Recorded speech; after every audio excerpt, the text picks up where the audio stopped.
Right, what's going on, guys? Aston Villa. Now, I've already done two videos about Aston Villa. I've done one for the signing of Onana and for Moussa Diaby leaving. Now, one thing I'll say about you guys is you're quite fierce. You're quite a fierce fan base, and you're like the mafia. You're like Spurs.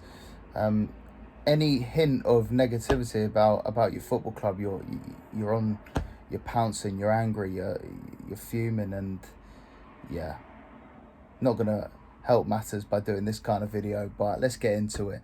So Aston Villa, as we all know, are a Champions League football club now, and after 38 games, you have to say they deserve it.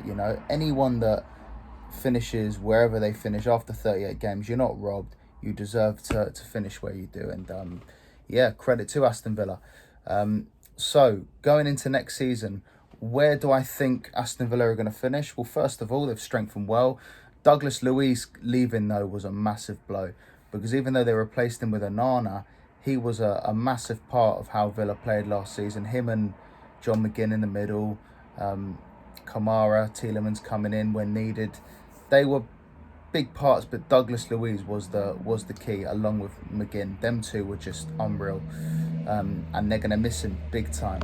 But they've strengthened. Philogene come back. That was a good signing.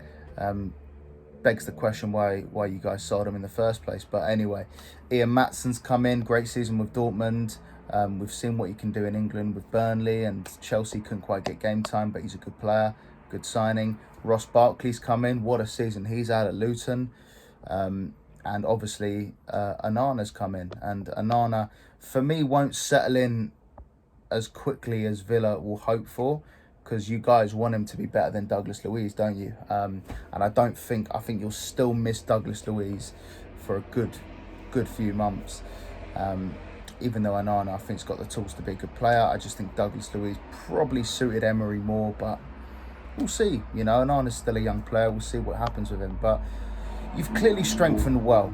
You've strengthened in January as well with Morgan Rogers. I like him a lot. So you've strengthened well.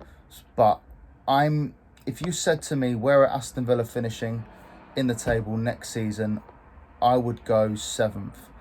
And again, this is what I was talking about before, about you guys being a bit vicious. I'm pretty sure all the Villa fans that come across this, there won't be many, not because you've got no fans, but because we're very new to this YouTube game. So it's going to be very small, but I guarantee the small majority of Villa fans that see this will be fuming.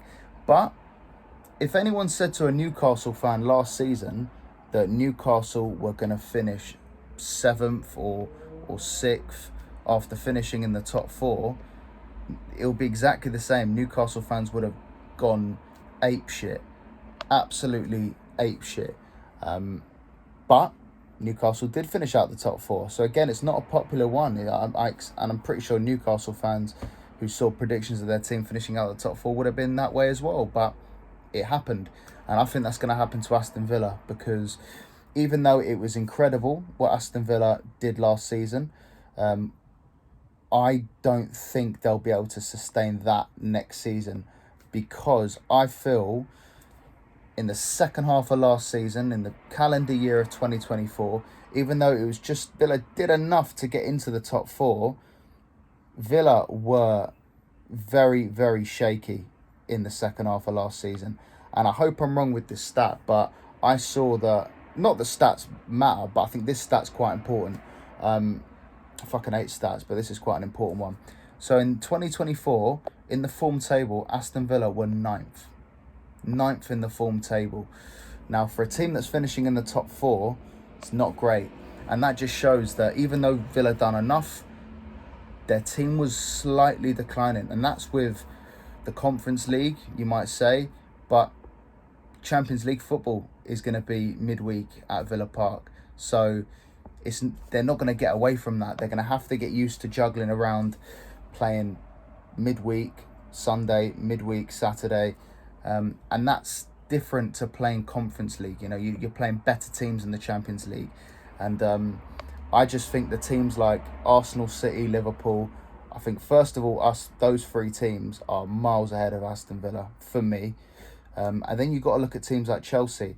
Now, here's a stat for you. Again, I hate stats. I don't know why I'm coming up with them, but from the 2nd of October, which was game week 7, from the 2nd of October until the end of the season in May, Chelsea finished above Aston Villa in the form table.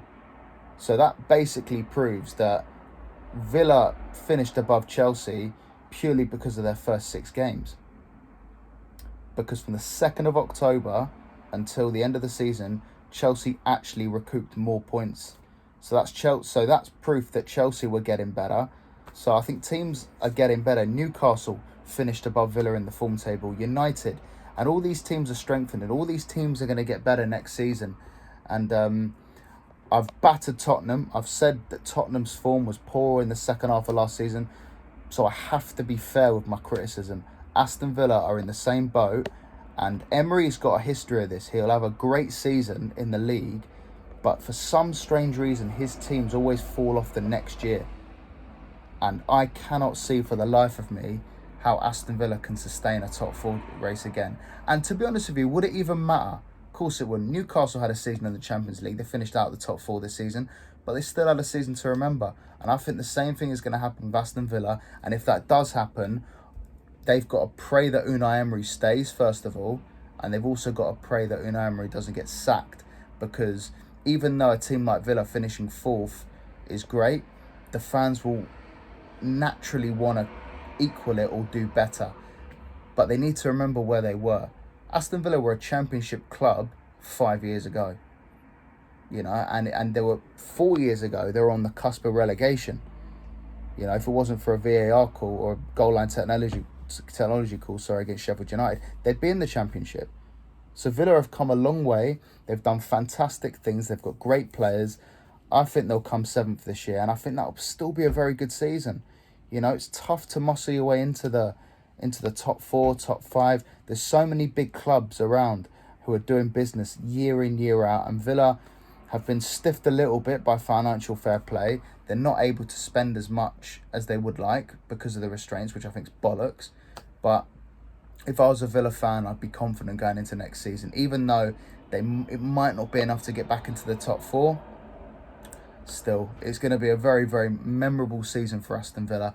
And I think, even though I think they're going to come 7th, that would still mean European football. And it would still mean that they've had a season in the Champions League. And it's going to be a memorable one. Listen, it's tough. The Premier League's tough. And the better you get, the more tough it is. Because the trick is you buy when you're strong, and you have to keep progressing while you're strong. And it's tough because consistency is impossible at this level for a team like Aston Villa. But we'll see. Can Aston Villa surprise me? Do you guys think Aston Villa will finish in the top 4 again? Do you think they'll come higher? I personally don't think either will happen. I think it will be 7th. And if I was an Aston Villa fan, with that, maybe a good Champions League run, maybe even a trophy, I'd be happy.